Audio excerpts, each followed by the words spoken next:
Siyasətin izahlı lüğəti efirdədir.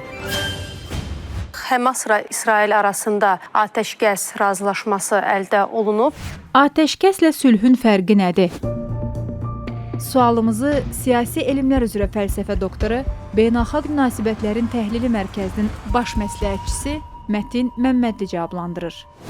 Atəşkəs və sülh münaqişələrin həlli prosesində fərqli mərhələləri ifadə edən anlayışlardır. Atəşkəs adətən münaqişə edən tərəflərin döyüş əməliyyatlarının müvəqqəti olaraq dayandırılması haqqında razılaşmadır. Bu münaqişənin qısa müddətli dayandırılmasını təmin edir və əsas humanitar səbəblərlə bağlı olur. Məsələn, yaralıların təxliyəsi və ya humanitar yardımların çatdırılması üçün istifadə edilir. Lakin atəşkəsin özü münaqişəni həll etmir və çox vaxt qeyri-sabit olur. Sülh isə münaqişənin həlli prosesində daha geniş və daimi bir anlayışdır. Bu tərəflər arasında danışıqlar nəticəsində əldə edilən münaqişənin səbəblərinin aradan qaldırıldığı və gələcək qarşıdurmaların qarşısını almağa yönəlmiş hüquqi və siyasi razılaşmalardan ibarətdir. Sülh sazişi adətən sərhədlərin müəyyən edilməsi, müharibə cinayətlərinin məsuliyyəti, qaçqınların qayıdışı, iqtisadi əməkdaşlıq kimi məsələləri əhatə edir. Həm sülh, həm də atəşkəslə bağlı tarixdə və dövrümüzdə kifayət qədər nümunələr var. Məsələn, burada Koreya münaqişəsini qeyd etmək olar. 1953-cü ildə